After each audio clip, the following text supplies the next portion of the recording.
नमस्कार, जय Hind. WN series में आपका स्वागत है। आज हम भारतीय वायुसेना के विषय में पढ़ेंगे और जानेंगे। भारतीय वायुसेना अस्तित्व में कैसे आया और आज जिस स्थान पर है, आज जिस स्थिति में है, उस विषय में पढ़ेंगे। वायुसेना, जिसका आदर्श वाक्य है नभ स्पृशम दीप्तम। हम लोग इस विषय में सब कुछ जानेंगे, तो चलिए। और शुरू करने से पहले आपसे रिक्वेस्ट है कि मेरा वीडियो अगर स्लो लगता है, क्योंकि मेरा वीडियो शायद थोड़ा रिकॉर्डिंग धीरे होता है, तो इसमें आपको प्ले स्पीड जो है थोड़ा बढ़ा लीजिएगा।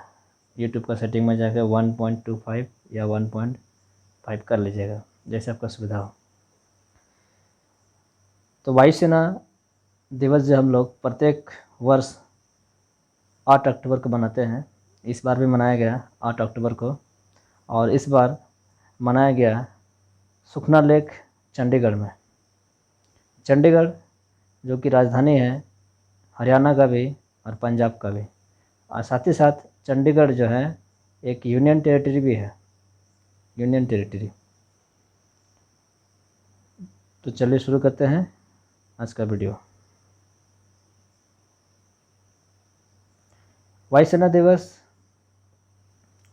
को मनाने के पीछे कारण ये है कि वायुसेना का जो स्थापना है 8 अक्टूबर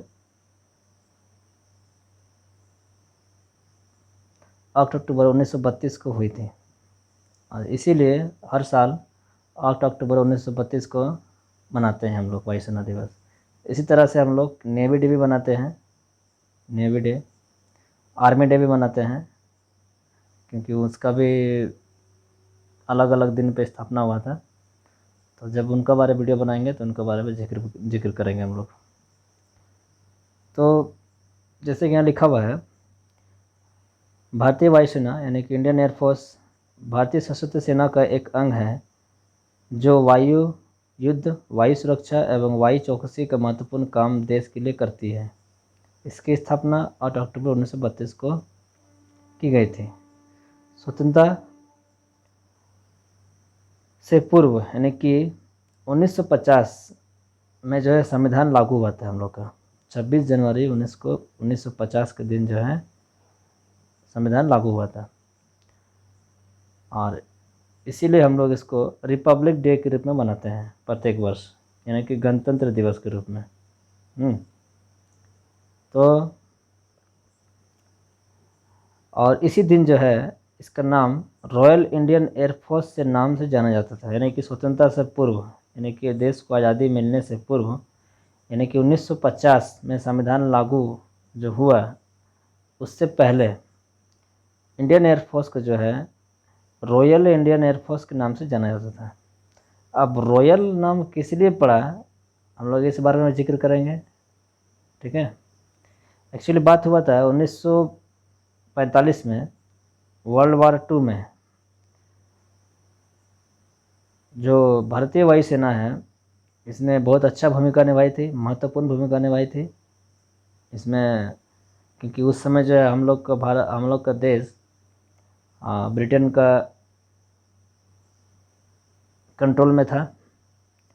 तो उसके लिए लड़ाई किया हम लोग का जो एयरफोर्स है, ब्रिटेन के लिए लड़ाई किया, उसके लिए लड़ा, और इससे ब्रिटेन को काफ़ी मदद मिला, है ना। जैसे हम लोग जानते हैं वर्ल्ड वार 2 जो है 1939 से लेके 1945 तक चला। उसका तो अपना अलग ही इतिहास है। वर्ल्ड वार 1, वर्ल्ड वार 2, उसके बाद फिर आया कोल्ड वार। तो इस विषय में हम लोग कभी जब हिस्ट्री का सेशन करेंगे उसमें हम लोग जानेंगे। तो इससे जो है ब्रिटिश यानी कि ब्रिटेन काफ़ी खुश हुआ, और खुश होने के बाद यानी कि खुश हुआ क्या, उनको समझ में आ गया कि इंडियन एयरफोर्स का ताकत क्या है, और उन्होंने इनके भारतीय वायुसेना के सम्मान में इसका नाम जो है रॉयल इंडियन एयरफोर्स नाम दिया। एक्चुअली ये सम्मान मान दिया गया था रॉयल। रॉयल जो शब्द है अभी भी है, जो ब्रिटेन का जो एयरफोर्स है उसका अभी भी नाम रॉयल एयरफोर्स है, ठीक है। और आर्मी का नाम भी है रॉयल आर्मी, ठीक है। लेकिन जब 1950 में संविधान लागू हुआ और गणतंत्र दिवस के रूप में हम लोग मनाते हैं, ये सभी जानते हैं, तो संविधान लागू हुआ और इसके बाद ही इसका नाम जो है रॉयल शब्द हटा दिया गया, ठीक है। जब रॉयल शब्द हटा देता है तो इसका नाम सिर्फ रहता है इंडियन एयरफोर्स, जो अभी भी चल रहा है वर्तमान में। इसमें हम लोग एक चीज़ देखते हैं कि एयरफोर्स का जो लोगो है, थोड़ा गौर करते हैं इसमें हम लोग, ज़्यादा कुछ नहीं बदला, जैसे ब्रिटेन का समय था वैसे ही है। सिर्फ इसमें जो है आदर्श वाक्य इसको बोला जाता है। आदर्श वाक्य मतलब मोटो, यानी कि इसमें ही उससे पता चलता है कि वो क्या काम मतलब किस लिए बनाया गया है। इसमें देखिए लिखा हुआ रॉयल ऊपर में, रॉयल इंडियन एयरफोर्स। तो इसमें बदलाव किया गया संविधान लागू होने के बाद, रॉयल की जगह हो गया भारतीय और यहाँ पर हो गया वायुसेना हिंदी में। तो हम लोग का देश का संस्कृति और कल्चर हमारे हर निशान पर है। और इससे पहले भी हम जब वीडियो बनाए थे आपदा प्रबंधन वाला, उसमें भी दिखाए थे कि एनडीआरएफ का जो लोगो है उसको भी हिंदी में है, उसका जो है आदर्श वाक्य हिंदी में है। और साथ ही उसमें प्रतीक चिन्ह के रूप में अशोक स्तंभ को लिया गया। उसमें ही नहीं, भारत का प्रतीक चिन्ह ही अशोक स्तंभ है, यानी कि भारत का जो कुछ भी संगठन है या सरकार का, यानी भारत सरकार का या फिर झारखंड सरकार, कोई भी सरकार हो, भारत में कोई भी अगर गवर्नमेंट कुछ है तो उसका प्रतीक चिन्ह में अशोक स्तंभ जरूर रहेगा। ये अशोक स्तंभ को चिन्ह के रूप में क्यों लिया गया, इस विषय में हम लोग जिक्र करेंगे कभी, इसका भी इतिहास है, बताएंगे कभी। तो इसमें हम देखते हैं ये जो है ये महारानी का मुकुट है, ठीक है। महारानी, ब्रिटेन का जो शासन चलता है वो महारानी का नाम से चलता है, इसीलिए महारानी का मुकुट है। और इसी मुकुट में जो है कोहिनूर हीरा भी अभी लगा है। एक्चुअली कोहिनूर हीरा जो है, कोहिनूर डायमंड जो है हम लोग का देश का है, और किस तरह से वहाँ गया इसी विषय में भी कभी जिक्र किया जाएगा। तो इस जो महारानी का मुकुट है इसको हटाकर अशोक स्तंभ कर दिया गया, और इस तरह से जो है यहाँ लिखा हुआ नव स्पृशम दीप्तम, यानी कि गर्व के साथ आसमान को छूना, ठीक है। अब हम लोग ये भी जानेंगे कि ये जो चिन्ह लिया गया नव स्पृशम दीप्तम, इसका पीछे कारण क्या है वो भी जानते हैं हम लोग। देखिए वायुसेना का ध्येय वाक्य यानी कि आदर्श वाक्य जो है नव स्पृशम दीप्तम, गीता के 11वें अध्याय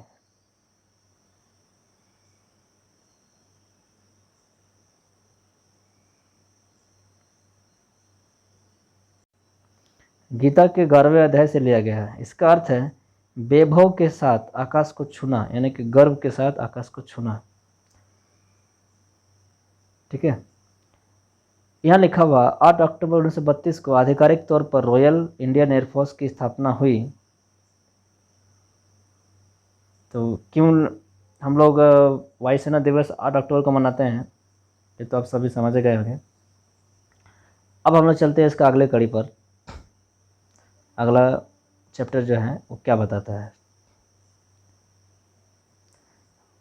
भारतीय वायुसेना का इतिहास हम लोग तो पढ़ते हैं। तो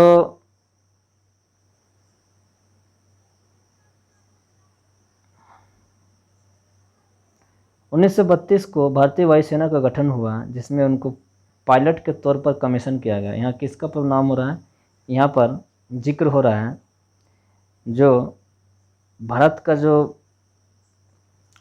फर्स्ट एयर चीफ मार्शल थे उनका बारे बात हो रहा है, यानी कि सुब्रतो मुखर्जी।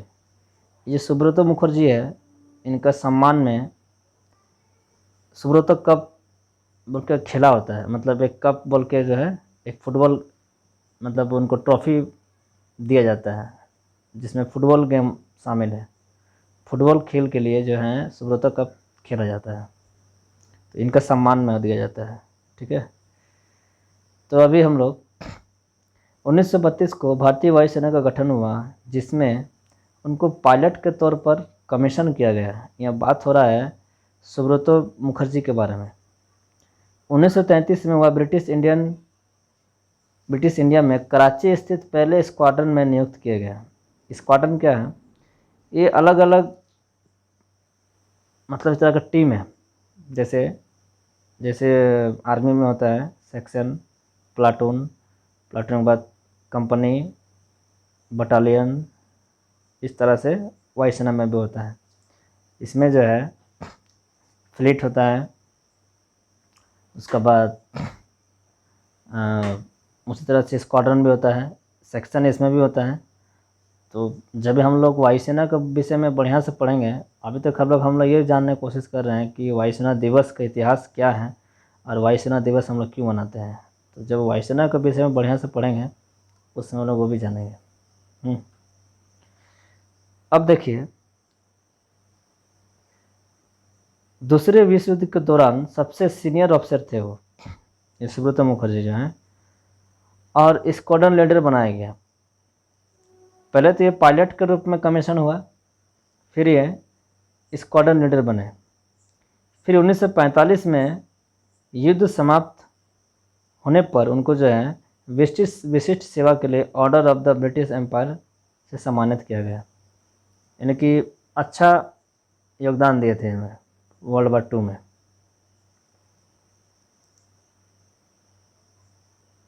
अब देखते हैं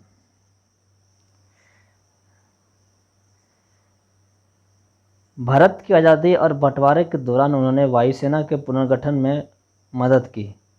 वायुसेना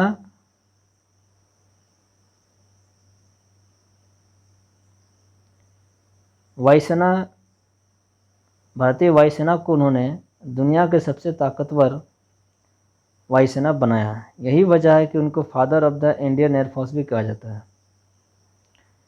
1952 में वह अंडर एडवांस ट्रेनिंग के लिए यूके स्थित इंपीरियल डिफेंस कॉलेज गए। यूके का मतलब होता है यूनाइटेड किंगडम। यूनाइटेड किंगडम कोई एक देश नहीं है, इसमें कभी इनके बारे में बताएंगे। 1954 में वह वहाँ से लौटे और भारतीय वायुसेना के कमांडर इन चीफ का प्रभार संभाला, क्योंकि उस समय एकमात्र यही व्यक्ति थे जो इतना टैलेंटेड और मतलब इनको युद्ध में भी एक्सपीरियंस था और काफ़ी एजुकेटेड भी थे। तो इस कारण से फिर उनको स्पेशल ट्रेनिंग भी मिला यूके में, और उसके बाद जो है 1954 में वह लौटे और भारतीय वायुसेना में कमांडर इन चीफ का प्रभार संभाला। उनको एयर मार्शल की रैंक दी गई। बाद में कमांडर इन चीफ का पद जो है वायुसेना में chief of the army staff, यानी कि कमांडर इन चीफ जो है ये रैंक जो है ब्रिटेन के द्वारा दिया जाता है। ये ब्रिटेन का फौज का रैंक है कमांडर इन चीफ। तो जब देश आज़ाद हुआ, संविधान लागू हुआ, तो सब कुछ का नाम धीरे धीरे बदल गया और भारत सरकार का यानी कि भारत का अपना चिन्ह, अपना निशान और साथ ही साथ अपना जो है सिस्टम लागू होना शुरू हो गया। तो साथ ये जो नाम था कमांडर इन चीफ, ये भी ब्रिटिश का इसमें नाम दिया गया था, तो इसको बदल कर इस रैंक को commander chief of the army staff किया गया। तो हम लोग अभी और देखते हैं इसमें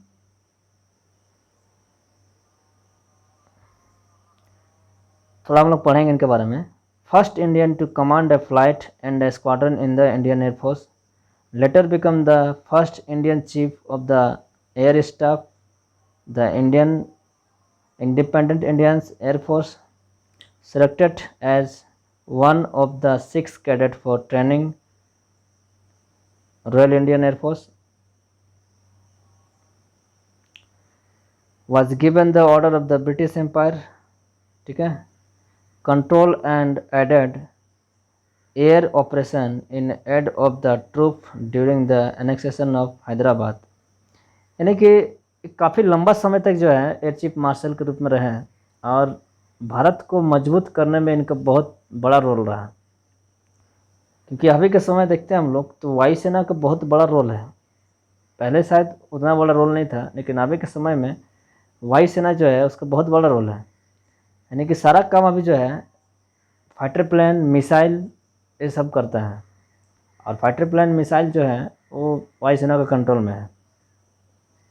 यानी कि अभी के समय में आप चाहे तो बैठे बैठे, मतलब अभी के समय में मिलिट्री जो है बैठे बैठे मिसाइल छोड़ता है, और चाहे तो चीन का विभिन्न ठिकानों पर मिसाइल गिर सकता है, चाहे दुनिया के कोई भी कोना में मिसाइल दाग सकता है कोई भी, और वो सारा कंट्रोल जो है एयरफोर्स का हाथ में रहता है। इसीलिए एयरफोर्स का बहुत ज़्यादा इम्पोर्टेंट है। अमेरिका का देखते हैं, अमेरिका का फोर्स जो है इतना मजबूत क्यों है? आज कोई भी देश जो है अमेरिका से लड़ने के लिए, युद्ध करने के लिए जो है कम से कम 10 बार सोचता है। कारण उसका यही है, उसका जो है आर्मी का संख्या कम है, लेकिन एयरफोर्स का संख्या बहुत ज़्यादा है, और मिसाइल बहुत ज़्यादा है, फाइटर प्लेन बहुत ज़्यादा है। यानी कि कुल मिलाकर एयरफोर्स का जो स्ट्रेंथ है बहुत ज़्यादा है। तो यही कारण है आज जो है अमेरिका जो है सुपर पावर बन पाया है एयरफोर्स के बदौलत। अब देखते हैं, called the father of the nation air force, died on 8 नवंबर 1960, यानी कि 8 नवंबर 1960 में इनका देहांत हुआ। तो ये जो है हम जब फर्स्ट एयर चीफ मार्शल थे उनके विषय में पढ़ें, और थोड़ा इतिहास भी जानते हैं कि उनका रोल क्या कर रहा है। ये देखिए, ये जो है वर्ल्ड वार 2 के दौरान का इमेज है। इसमें किस तरह से लड़ाई होता था वो सब थोड़ा सा चित्रित करने की कोशिश हुआ है, देख के समझ सकते हैं आप। और अभी तो बात हुआ ये जो फर्स्ट एयर चीफ मार्शल थे उनके विषय में, और वर्तमान में जो एयर चीफ मार्शल हैं तो उनको ही विषय में बात करते हैं हम लोग। तो वर्तमान में एयर चीफ मार्शल है राकेश कुमार भदौरिया।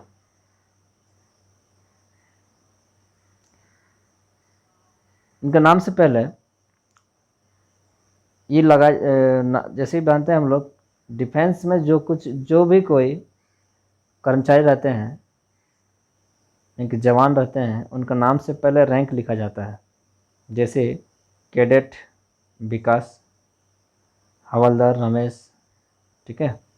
उसी तरह से मिलिट्री में भी एयर चीफ मार्शल, जिनका नाम है air chief marshal Rakesh Kumar Singh Bhadauria, PBSM, AVSM, VM, ADC, परम विशिष्ट सेवा मेडल, अति विशिष्ट सेवा मेडल, विशिष्ट सेवा मेडल। तो ये सब इनका जो है उपलब्धि है एक तरह से।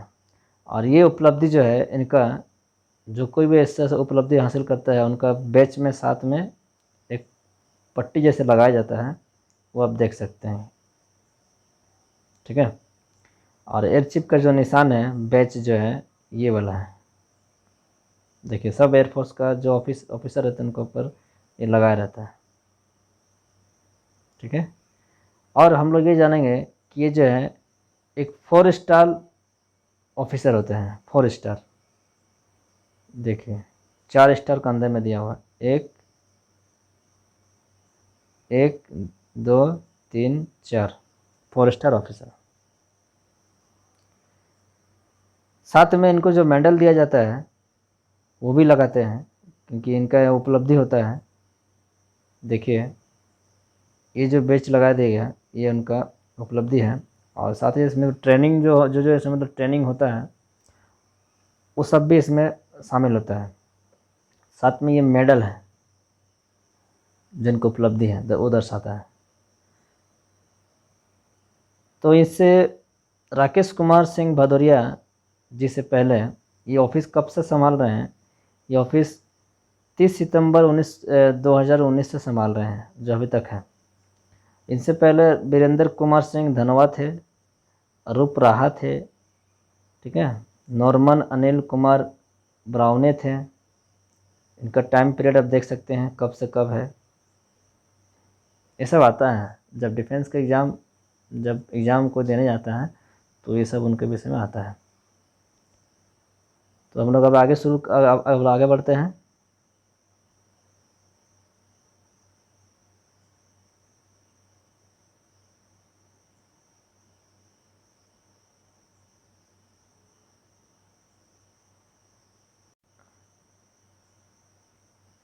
अभी हम लोग ये जानेंगे कि वायुसेना का जो विकास है वो कैसे हुआ, और हम लोग को वायुसेना जो अभी कहाँ तक पहुँचा है विकास।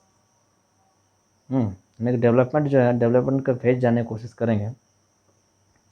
तो उससे पहले हम लोग ये भी जानेंगे कि वायुसेना का जो है कैसे काम करती है, फंक्शन क्या है थोड़ा सा। तो वायुसेना जो है वो एक्चुअली कंट्रोल होता है डिफेंस मिनिस्ट्री से, मिनिस्ट्री ऑफ डिफेंस, ठीक है। और जिसका हेड होता है मिनिस्ट्री ऑफ डिफेंस का रक्षा मंत्री। इस समय रक्षा मंत्री जो है श्री राजनाथ सिंह जी हैं। और एक्चुअली उनसे भी ऊपर अगर देखा जाए तो टोटल कंट्रोल जो है ये राष्ट्रपति के पास रहता है। यानी कि राष्ट्रपति जो है सुप्रीम कमांडर होता है हमारे तीनों सेनाओं का, चाहे एयरफोर्स, नेवी, आर्मी।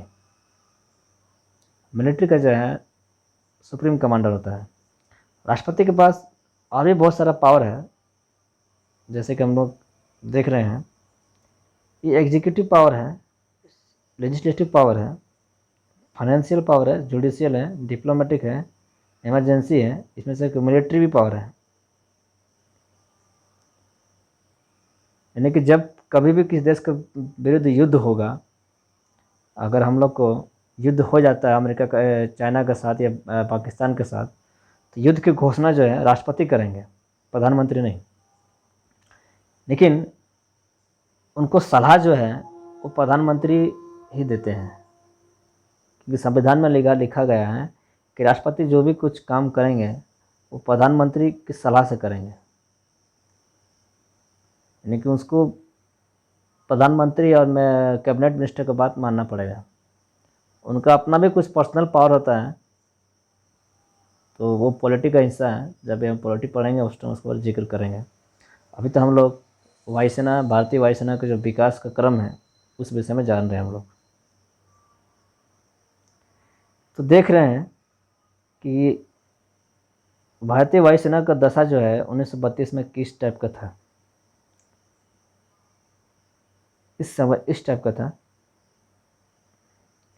और इसमें एक बात जो है कॉमन करने वाली है, वायुसेना का जो है जो फाइटर प्लेन है, या कोई भी हेलीकॉप्टर है, कुछ भी हो, उनका विमान में जो है एक नंबर मतलब एक निशान रहता है, ठीक है। तो जानने को जूम करके जानने की कोशिश कर रहे हैं हम लोग कैसे दिख रहा है। देखिए ये अगर गौर करेंगे तो एक इस टाइप से गोला है जो रेड रंग का है, और फिर एक इस टाइप का गोला है ब्लू रंग का। यही है, ये हमारा हर्ष इसमें भी दिया हुआ है। और जो भी हम लोग का प्लेन रहेगा या इक्विपमेंट रहेगा, हेलीकॉप्टर या प्लेन या फाइटर प्लेन, उसमें ये निशान दिया रहता है।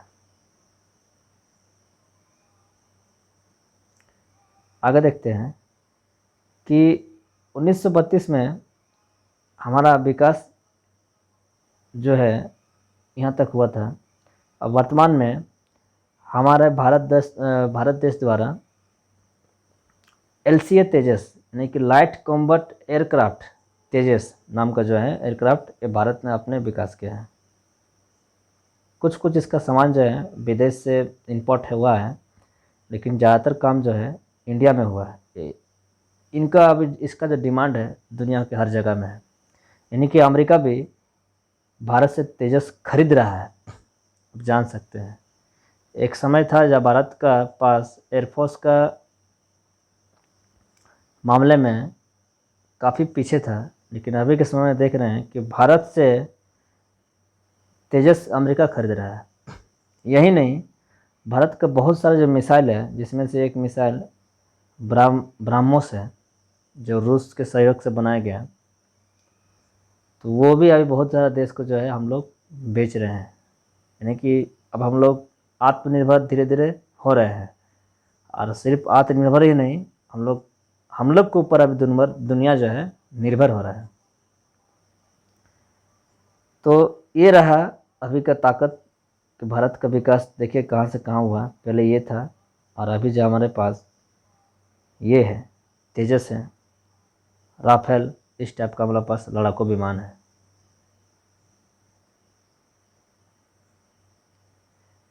इतना ही नहीं, हमारे पास बहुत तरह का हेलीकॉप्टर भी है। ये सब एयरफोर्स का जो है हथियार है। जिस तरह से आर्मी में होता है ना टैंक होता है, रॉकेट लॉन्चर होता है, बहुत कुछ होता है, गन होता है, ये एयरफोर्स का है। ये चिनूक एयरक्राफ्ट है। ये जो डबल रोटर देख रहे हैं, डबल पंखे वाला, ये चिनूक है। और ये जो है लिफ्ट करने के काम आता है। बड़ा बड़ा ट्रक को ये जो है ऊपर से ऊपर जब हम लोग देखे हैं फाइटर प्लेन, उसको भी लिफ्ट कर देगा। ये है चिनूक। इस तरह से अपाचे है, ध्रुव है, ठीक है। और बहुत तरह का हमारे पास जो है हेलीकॉप्टर है। तो सेशन लंबा हो रहा है, इसलिए इस बारे में जिक्र तो नहीं करेंगे, लेकिन एक्चुअली देखने के लिए हम ये फ़ोटो पर डाले थे इमेज। अब आगे बढ़ते हैं हमारे पास।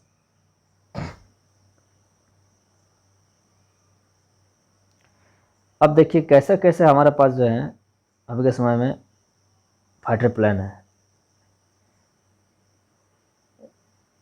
सुपर हॉर्नेट है, ब्लॉक 3 सुपर हॉर्नेट, राफाल है, टाइफून है, ग्रिपेन ई है, SU-35 MKI है, F-16 ब्लॉक है, MiG-35 है। तो इस टाइप का हमारे पास जो है लड़ाकू विमान है। और साथ ही एक तो नया फ्लीट अभी तैयार होगा, दो ठो भी और शामिल हो गया इसमें, रफाल भी और LCA तेजस भी। यानी कि हमारा वायुसेना अभी पहले के तुलना से काफ़ी मजबूत स्थिति में है। यही कारण है भारत का वायुसेना जो है दुनिया में चौथे सबसे पावरफुल माना जाता है। तो पहला में आता अमेरिका, दूसरा में रूस, और तीसरा में अभी चाइना है, और चौथा में हमारा भारत देश आगे है, चौथा में है एयरफोर्स के मामले में। तो हमारा एयरफोर्स जो है इसको मजबूती प्रदान करता है ये मिसाइल, काफ़ी हद तक मजबूती प्रदान करता है किसी भी एयरफोर्स को। इसमें देखिए किस किस टाइप का मिसाइल है। जैसे ब्राह्मोस अभी हम बताएं कि हम लोग इसको बेच रहे हैं, बहुत सारे देश को सप्लाई कर रहे हैं। उसके बाद निर्भय है, प्रहार है, पृथ्वी है, अग्नि है। अग्नि भी ये सब सीरीज है, पृथ्वी सीरीज है, प्रहार का सीरीज, यानी कि अलग अलग तरह का मिसाइल है। उस तरह से अग्नि का भी अलग अलग मिसाइल है। देखिए अग्नि एक ठो 700 किलोमीटर, एक आपका 1200 किलोमीटर, एक 300 किलोमीटर, ठीक है, फिर 350 किलोमीटर, 500 किलो, सॉरी मैं गलत बोला हूँ, 700 किलोमीटर, फिर 2000 किलोमीटर, 3000 किलोमीटर, 3500 किलोमीटर, 5000 किलोमीटर। इसके साथ ही हमारे पास अभी जो है बराक बोल के भी मिसाइल सीरीज है, ठीक है। यानी कि मिसाइल भी बहुत सारा हमारे पास अभी है, अवेलेबल है। और इतना ही नहीं, मिसाइल के साथ ही हमारे पास अभी जो है S-400 नाम का जो है एंटी मिसाइल सिस्टम भी आ चुका है। यानी कि S-400 जो है 400 किलोमीटर के रेडियस में अगर कोई भी भारत देश में मिसाइल या एयरक्राफ्ट कुछ भी आता है, ड्रोन वगैरह कुछ भी, तो उसको नष्ट करने का कैपेसिटी रखता है S-400। उसको हम लोग रूस से मंगाए हैं। तो जब हम लोग वायुसेना के इक्विपमेंट के बारे में बात करेंगे, पढ़ेंगे, उसमें हम लोग इस विषय में बढ़िया से जानेंगे। और आने वाले समय में जो युद्ध है ये थोड़ा सा और टफ होगा। उसमें जो है ड्रोन का इस्तेमाल होगा बहुत ज़्यादा, ठीक है। हम लोग ये देख भी रहे हैं कि ड्रोन का इस्तेमाल किस तरह से हो रहा। अब रूस और यूक्रेन का युद्ध हुआ है, अगर इसमें आप देख रहे हैं कि यूक्रेन जो है रूस को कड़ी टक्कर दे रहा है, कारण कि उसको जो है यूक्रेन को बहुत सारा देश मिल के ड्रोन और तरह तरह का हथियार दिए हैं। और ड्रोन जो है काफ़ी अच्छा रोल निभाता है अभी के समय के युद्ध में।